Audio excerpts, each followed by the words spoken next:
하나님께서 우리에게 주시는 말씀은 고린도전서 제4장 1절에서 2절까지의 말씀입니다. 고린도전서 제4장 1절에서 2절까지의 말씀, 이 기록된 계시의 말씀을 제가 봉독할 때에 하나님께서 여러분들에게 주시는 말씀으로 영의 귀가 열려서 들릴 수 있게 되기를 바랍니다. 사람이 마땅히 우리를 그리스도의 일꾼이요 하나님의 비밀을 맡은 자로 여길지어다. 그리고 맡은 자들에게 구할 것은 충성이니라. 아멘. 맡은 자들에게 충성뿐입니다 하는 제목으로 함께 은혜를 나누겠습니다. 같이 제목을 따라서 해보실래요? 맡은 자들에게 충성뿐입니다. 어쩌면 오늘 말씀이 저와 여러분들이 평생 동안 믿음의 길을 걸어가는 데 있어서 가장 중요한 가이드가 될 수 있는 말씀이다. 저는 그렇게 믿고 여러분들에게 이 말씀을 선포합니다. 거룩한 주일 하나님의 성전에 나와서 1시간 예배를 드리고 일주일 내내 세상 속에서 여러분들이 살아갈 때 오늘 하나님께서 강단을 통해서 여러분들에게 선포하시는 그 말씀이 여러분들의 신비에 잘 새겨지는 말씀이 되기를 바라고요. 세상에서 방황하지 않고 오직 믿음을 따라서 하나님의 선하신 목적을 이루어드리는 저와 여러분들이 될 수 있기를 바랍니다. 믿음이라고 하는 것은 일방적인 하나님의 선물입니다. 여러분 언제부터 믿게 됐습니까? 또 어떻게 믿게 됐습니까? 난 잘 모르겠어요. 왜냐하면 내가 믿으려고 노력을 하지 않았기 때문에 그냥 부모님 따라서 교회를 다녔을 뿐이에요. 근데 어느 순간에 믿어졌어요. 어느 순간에 주님께서 내 안에 들어오셨어요. 그래서 내가 예수님을 주님으로 고백하게 되었어요. 그때 그 감동과 그 감격을 내가 잊을 수는 없지만, 그러나 내가 언제 어떻게 믿었는지 잘 설명이 안 돼요. 믿음은 내 믿음을 설명이 안 돼요. 내가 노력해서 얻은 것이 아니기 때문에. 여러분들은 어떻습니까? 여러분들이 믿으려고 작정하고 막 주님께 들이밀었더니 하나님께서 여러분들에게 믿음을 주시던가요? 그런 믿음을 위해서 여러분들이 뭔가 엄청난 노력들을 막 이렇게 기울였나요? 그랬다면 여러분들에게 그 믿음이 생생하게 과정으로 그려질 수도 있을 거라고 생각합니다. 그런데 믿음은 어느 날 갑자기 주님께서 의도치 않게, 의도한 바가 없어요. 믿음을 달라고 그렇게 애걸복걸 해본 적도 없어요. 그런데 어느 날 갑자기 주님께서 내 마음속으로 들어오셨어요. 그래서 내 마음을 움직였어요. 내 마음을 다 차지해버렸어요. 비로소 나의 죄인된 모습을 보여주셨어요. 그리고 우리 주님의 공로가 아니면 나는 절망인 것을 알게 하셨어요. 이 순간 제가 거듭났다는 거예요.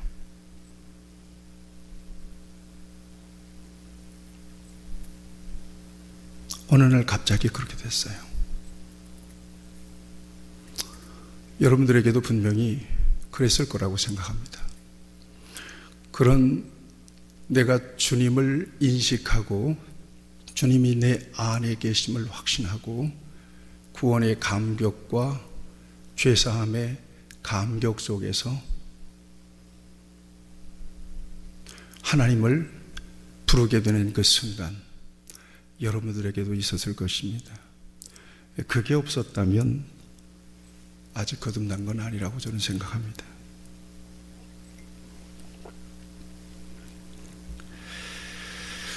자, 이렇게 우리 주님이 우리를 찾아오셨어요. 그런데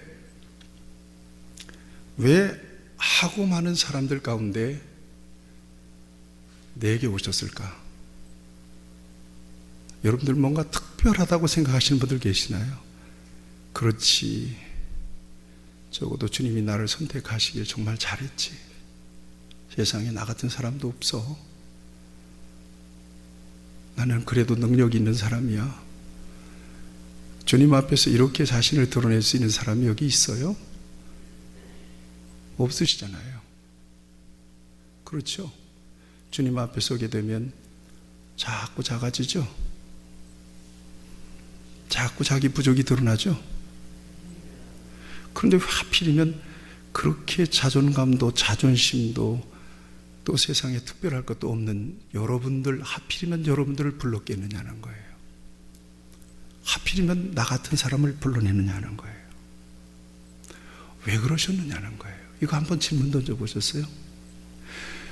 여러분들이 예수 믿어서 구원받아서 하나님의 자녀로 살아가고 이 땅에서 복을 누리고 영원한 생명을 누리고 하는 것이 너무나도 당연한 것입니까?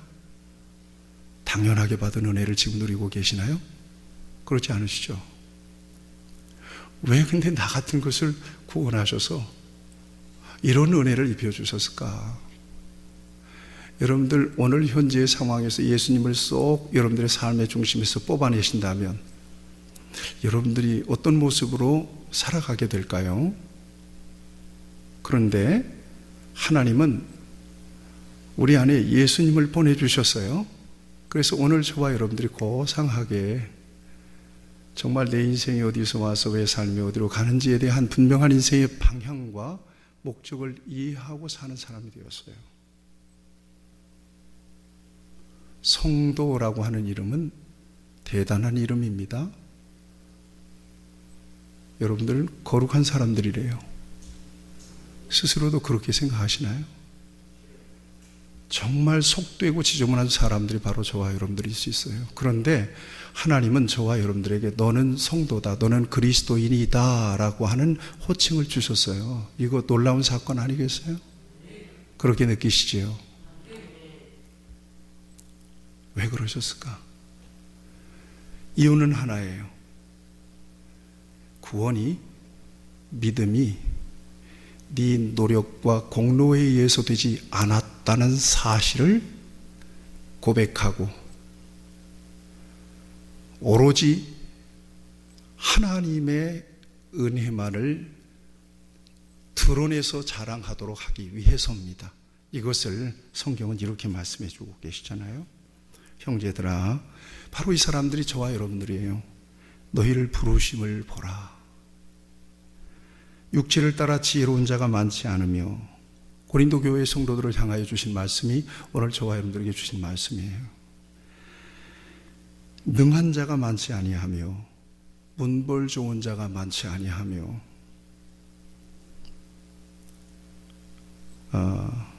지혜로운 자가 많지 아니하도다. 그러나 하나님께서 세상에 미련한 것들을 택하사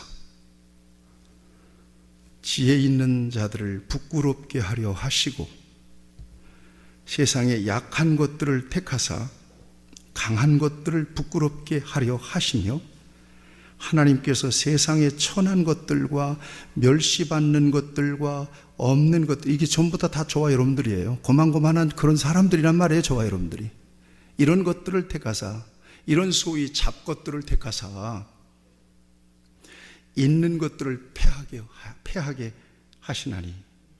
29절 말씀이에요.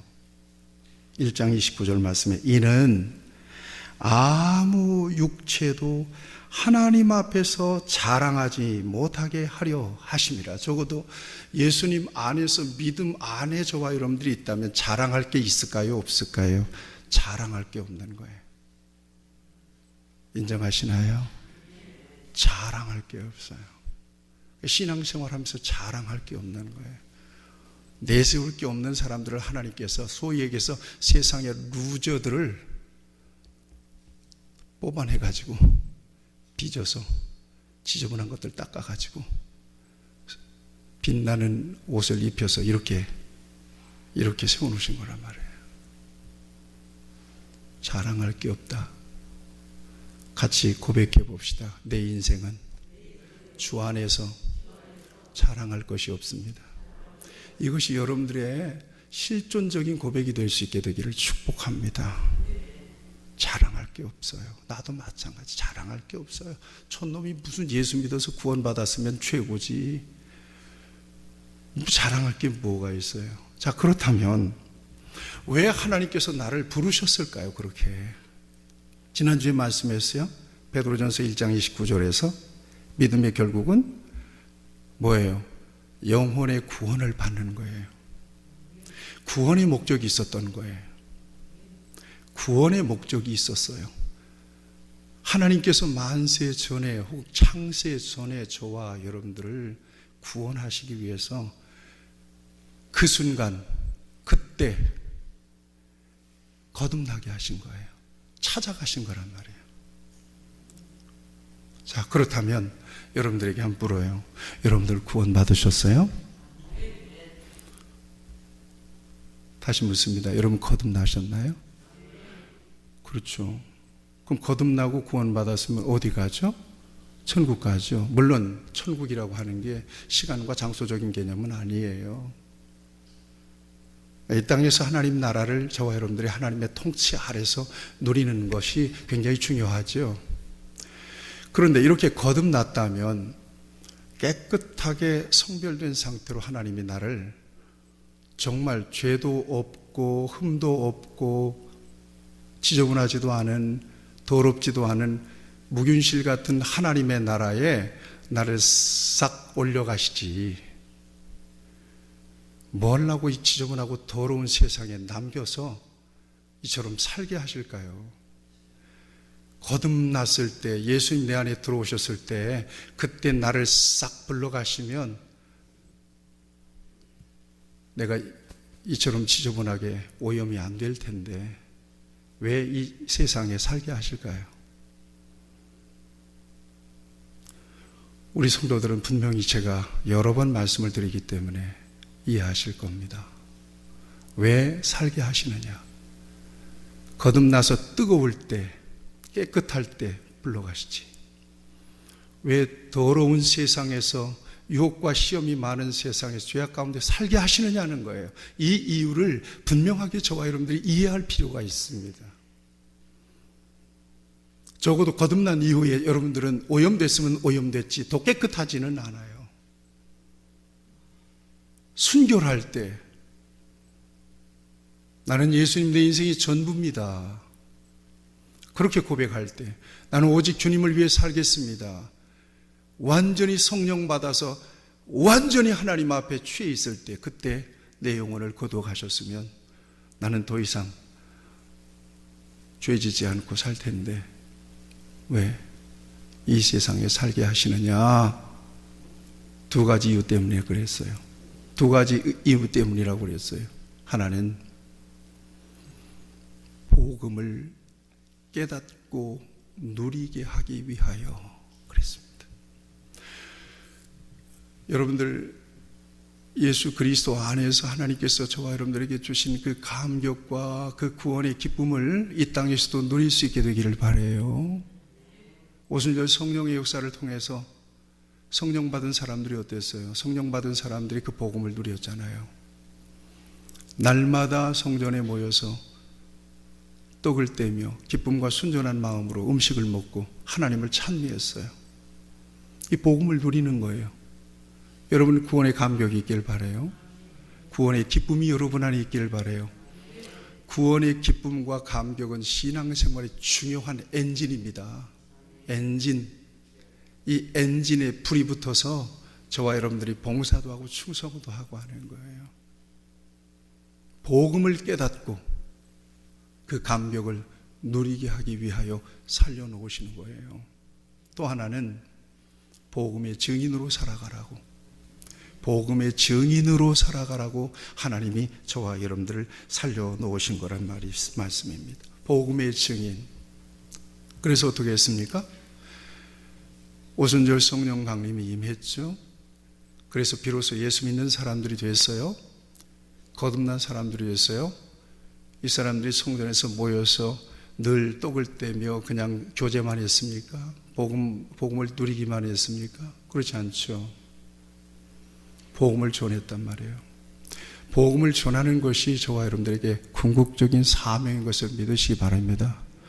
이 땅의 교회는 복음을 전하라고 세워놓은 기관입니다. 교제하는 기관도 아니고요, 봉사하는 기관도 아니고요, 무슨 구제하는 기관도 아니에요. 무슨 사회사업 기관도 아니라면 교회는 하나님이 특별하게 딱 목적을 정해서 세워놓으신 것이 바로 교회예요. 그래서 교회에서 딴짓하면 안 된단 말이에요. 교회에서 장사하면 안 되고요, 교회에서 사업해서도 안 돼요. 교회는 그런 곳이 아니에요. 교회에 세속이 들어오면 안 되죠. 이걸 방어해야 돼요. 세상에서 소위 놀던 사람들이 교회에 와서도 놀려고 그러면 막아줘야지. 그러지 말도록. 세상에서 꽤 잘 나간다고 교회에서도 뭔가 위세를 떨면 그건 막아줘야지. 교회에서는 그러면 안 됩니다. 그렇게. 교회 들어오면 성도지.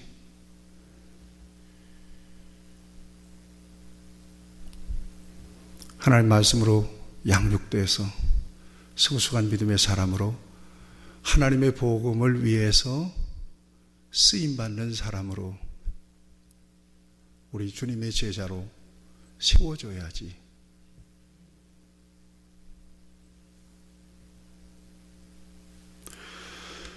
복음을 전했어요.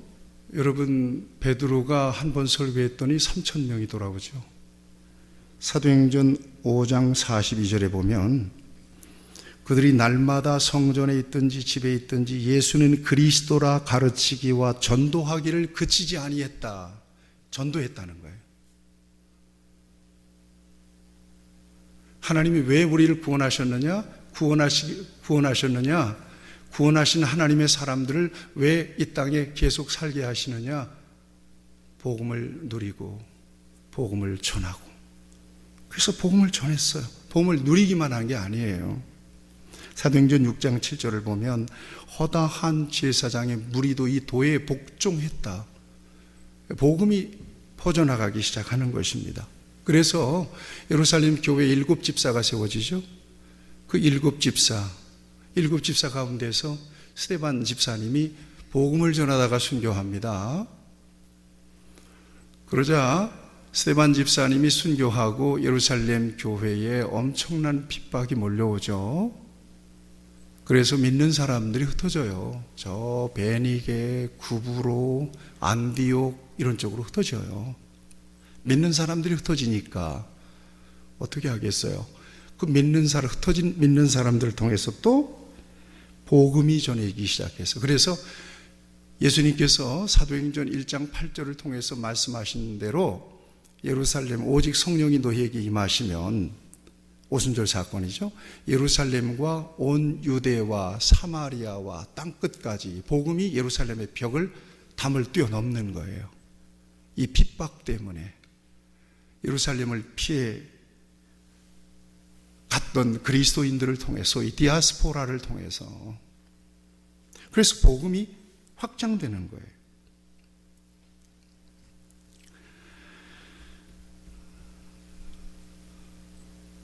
예수 믿는 저와 여러분들은 어떤 모습으로 살든지 저와 여러분들을 통해서 예수님의 생명이 흘러가야 됩니다.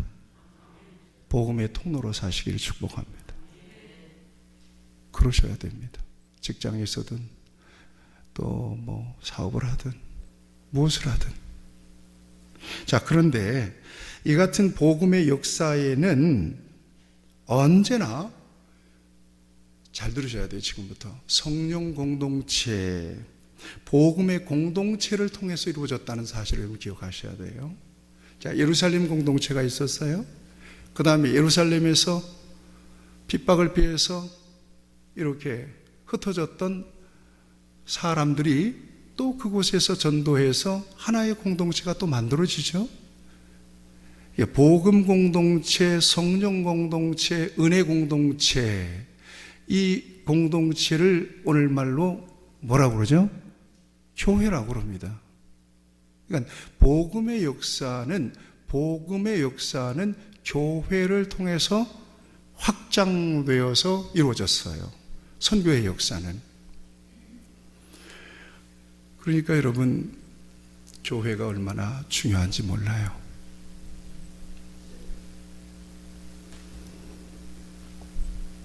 거듭난 이후에 교회를 통해서 저와 여러분들은 복음도 누리고 복음도 전하는 삶을 살아가게 돼요. 그러니 교회가 얼마나 중요해요. 그래서 우리 예수님께서 마태복음 16장에서 분명한 교회론을 우리에게 가르쳐 주셨어요.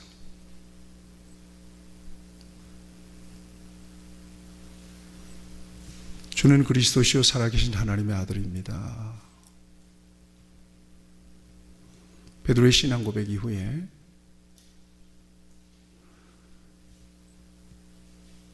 우리 예수님께서 베드로의 신앙 고백을 칭찬하세요.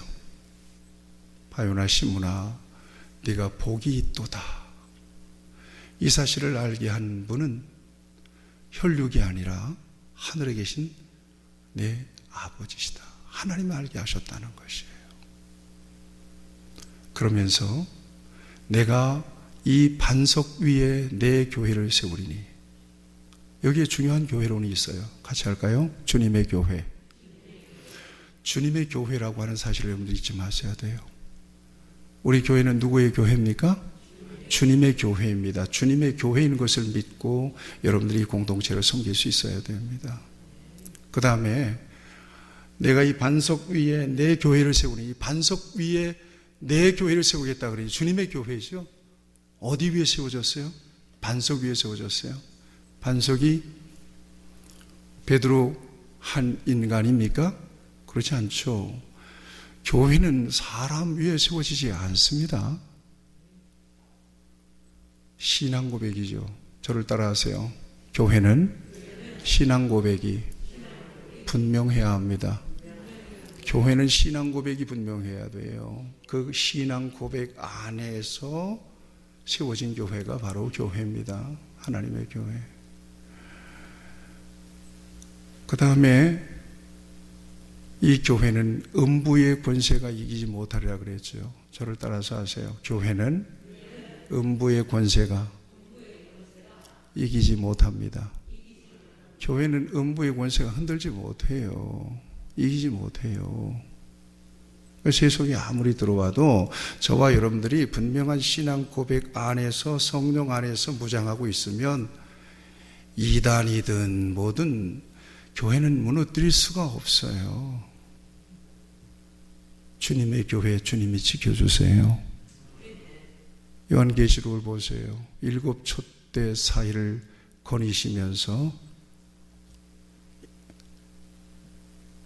7 뭡니까? 그 주권자들을 붙잡고 계시는 분이 바로 주님이시잖아요. 여기서 우리 주님은 하나님의 교회를 두루두루 감찰하세요. 이 믿음과 확신이 저와 여러분 안에 있기를 바라요.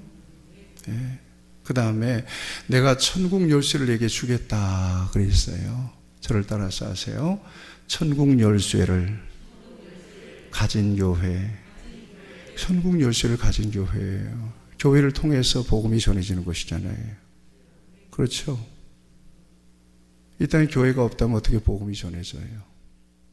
4가지 중요한 교회론을 가르쳐 주십니다. 그래서 그 교회를 통해서 믿음 안에서 복음을 누리고 복음을 전할 수 있게 하셨습니다.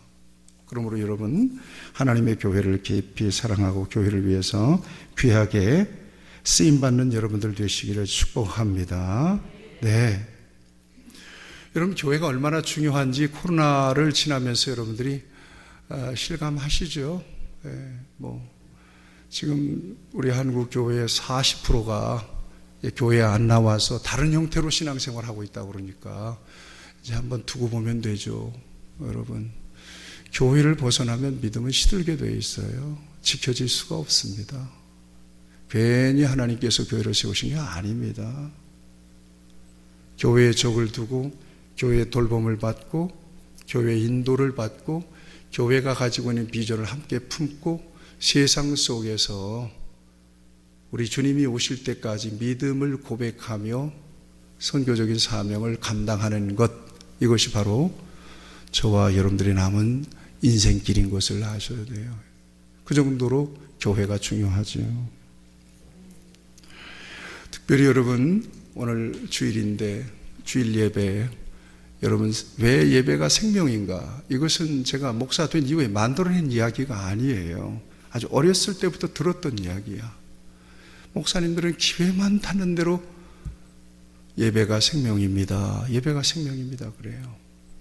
근데 저는 목사가 돼서 목회하면서 예배가 왜 생명인지를 경험해요. 예배만 흔들려도 신앙은 흔들려요. 예배만 멀어져도 신앙은 멀어지게 돼 있어요. 그냥 가만 놔둬도 그냥 시들어버리고 말죠. 여러분 주변에 보세요. 가까운든 멀든 주변에 보세요. 예배와 성전 예배를 말하는 것입니다. 예배와 접촉이 없는 그 영혼은 벌써 시들어 있어요. 얘가 물을 안 먹으면 축 처지잖아요. 그렇게 힘을 잃어버리고 있을 것입니다. 틀림없이 불쌍히 여기는 마음으로 저와 여러분들이 기도할 수 있어야 될 것입니다. 놀라운 것은 설득해서 교회를 나오게 할 수는 없어요. 하나님의 성령의 은혜가 필요하다. 그래서 여러분들이 기도해야 합니다. 강제로 교회 안 나오면 벌금 얼마씩, 예배 안 나오면, 그러면 안 나올 사람이 없겠죠. 그러나 예배도 은혜에 속한 일이에요. 그래서 이걸 꼭 기억하세요. 내가 예배를 지키는 게 아니야. 예배가 나를 지켜. 이걸 기억하셔야 돼요. 주일날 예배 1시간 드리고는 일주일 내내 세상 속에 살잖아요. 여러분들 보나 안 보나 뭐 뻔하지요. 예. 오늘 여러분들 예배에 나오는 건 정말 하나님의 은혜요 기적이라고 나는 생각합니다.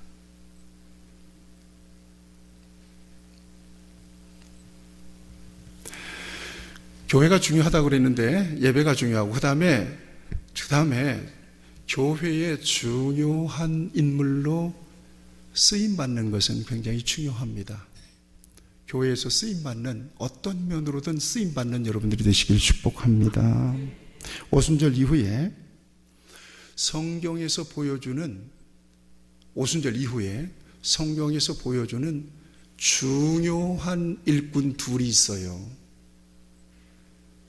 이 사람이, 한 사람은 바나바고 한 사람은 바울입니다. 바나바가 선배입니다. 바울은 바나바가 데뷔시킨 사람이고요. 오순절 이후에 하나님의 교회의 파송을 받아서 쓰임받은 사람, 이 사람들을 통해서 복음이 세계화되죠. 그 첫 번째 사람이 바로 바나바라고 하는 사람이에요. 여러분, 바나바라고 하는 인물을 제가 여러분들에게 소개할 텐데, 이 바나바 같은 사람이 우리 교회에도 한 사람은 좀 그렇고 한 두 사람 정도만 있었으면 좋겠어요. 바나바 같은 사람. 그 사람을 통해서 하나님 큰일 하신다고 저는 생각합니다. 성경은 이렇게 바나바를 소개합니다. 사도행전 4장 36절에 37절 말씀인데요. 구브로에서 난 레위족 사람이 있으니 이름은 요셉이라.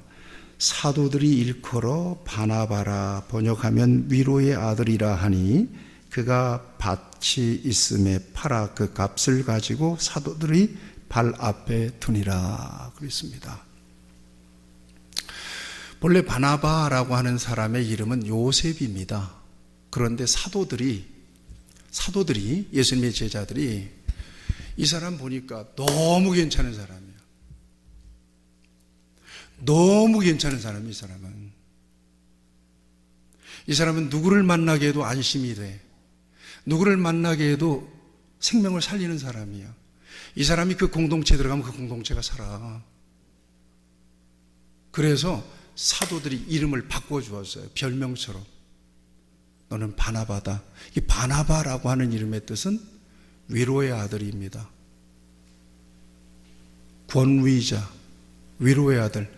이건 어떤 사람인지 아시겠죠? 그 사람만 만나면 회복돼. 그 사람만 만나면 치유가 돼. 그 사람만 만나면 바르게 신앙이 세워져. 그 사람만 만나면 걱정할 게 없어. 그런데 여러분, 그 반대의 사람도 있다는 걸 아세요? 그 사람만 접촉하면 병들어. 그 사람만 접촉하면 이상해져. 그 사람만 접촉하면 이상하게 삐딱해져. 이런 사람도 있어요. 하여튼 그 사람만 만나면 문제가 생겨요.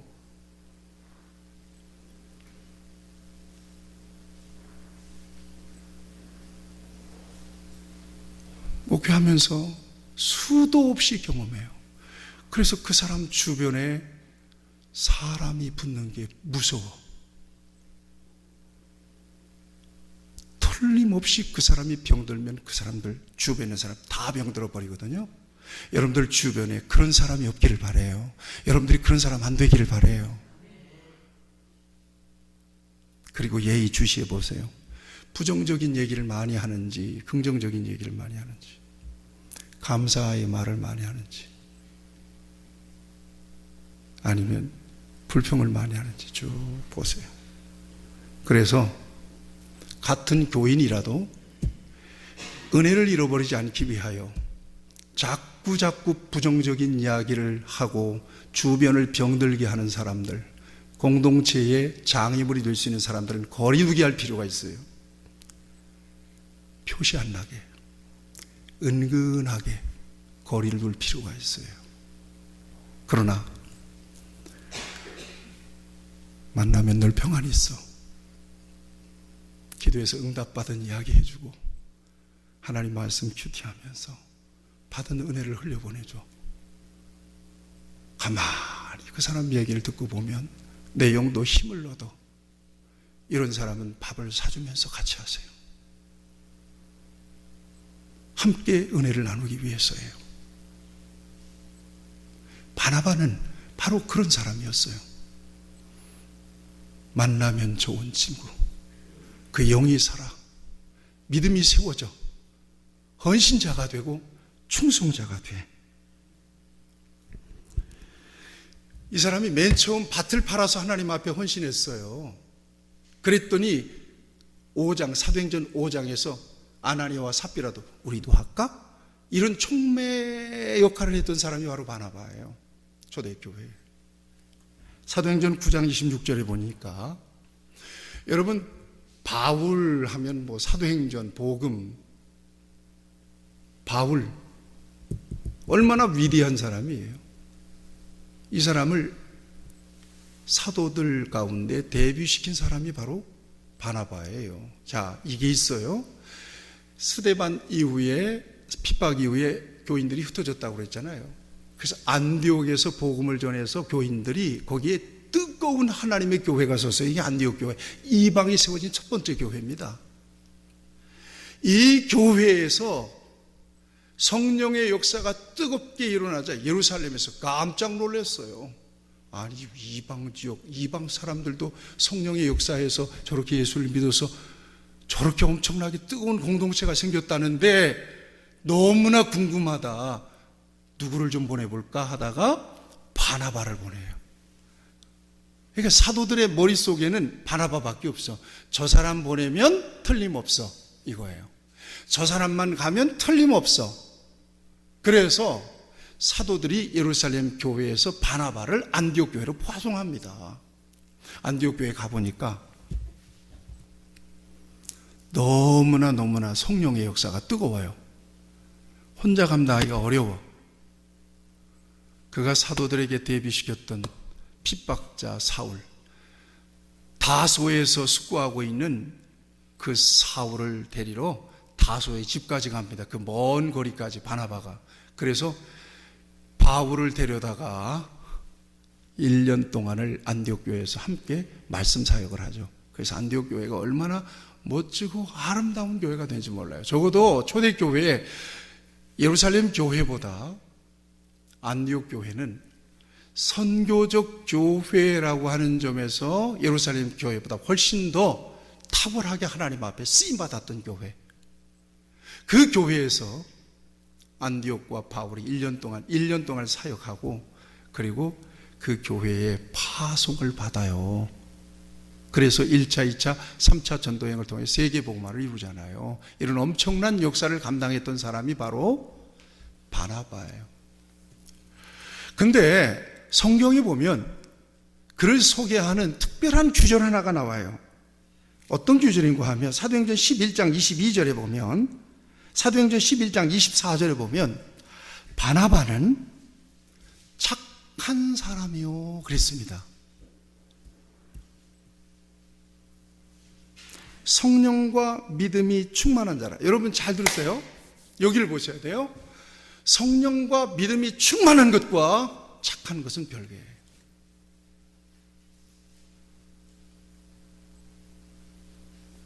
믿음 충만하고 성령 충만한데도 그 본질 기질이 악한 사람이 있습니다.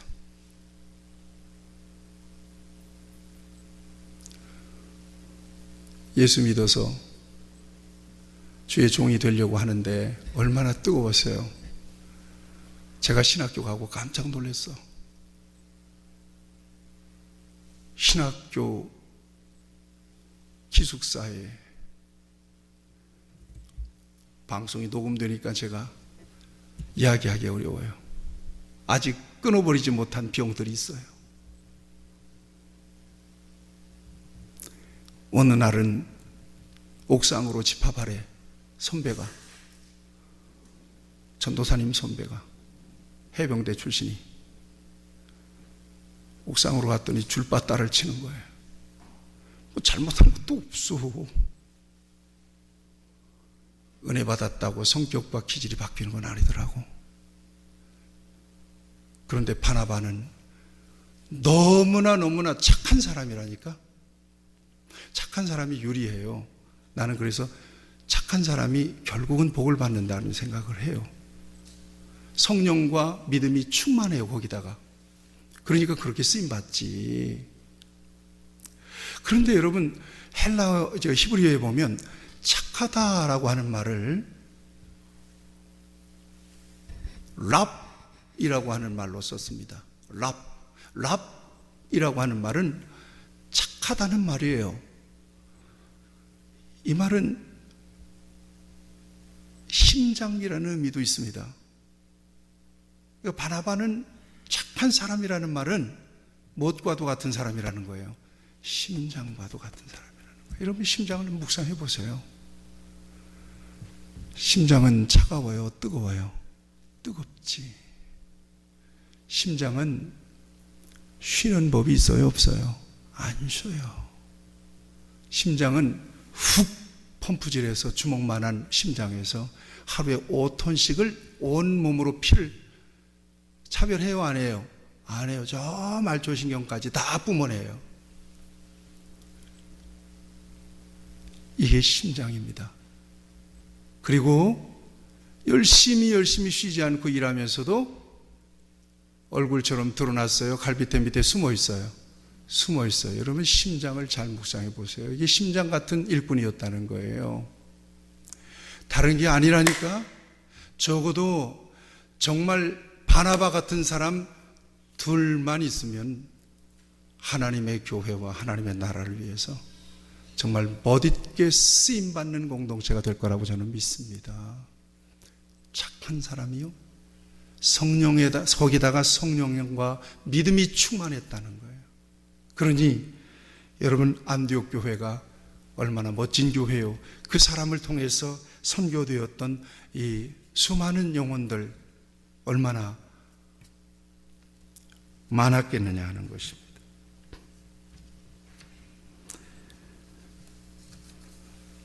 또 한 사람의 일꾼이 있다고 그랬죠. 바울이라는 사람입니다. 이건 두말할 것도 없어요. 왜냐하면 사도행전의 역사가 바울의 역사니까. 근데 오늘 본문을 좀 주목해 볼 필요가 있어요. 본문을 좀 가보세요.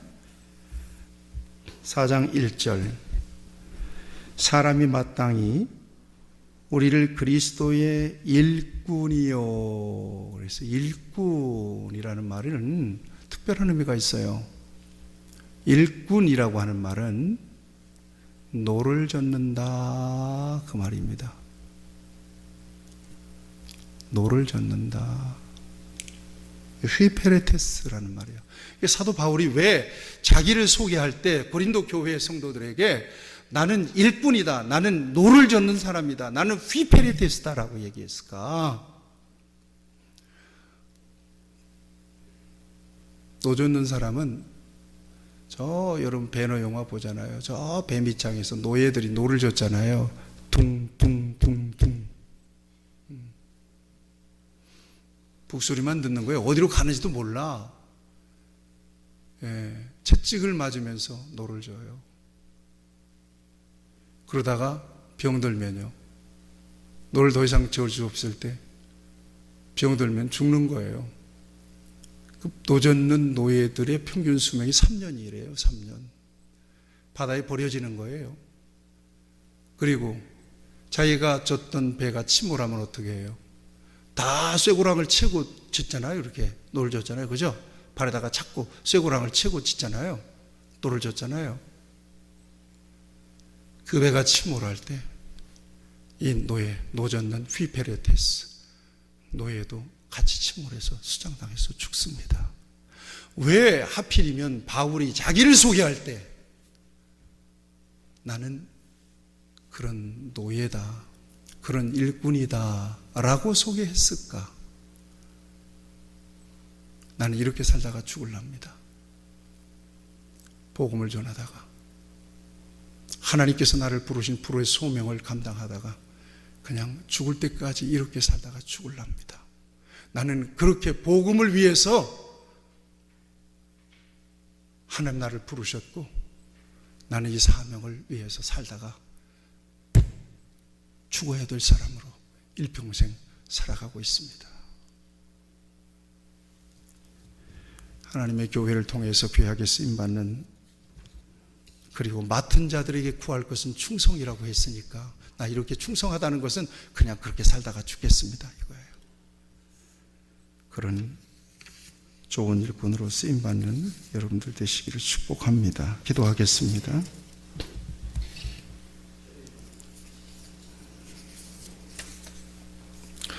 하나님 아버지, 하나님께서 우리를 부르셔서 하나님의 교회를 통해서 이 어려운 시대에 복음도 누리고 또 복음도 전하게 하십니다.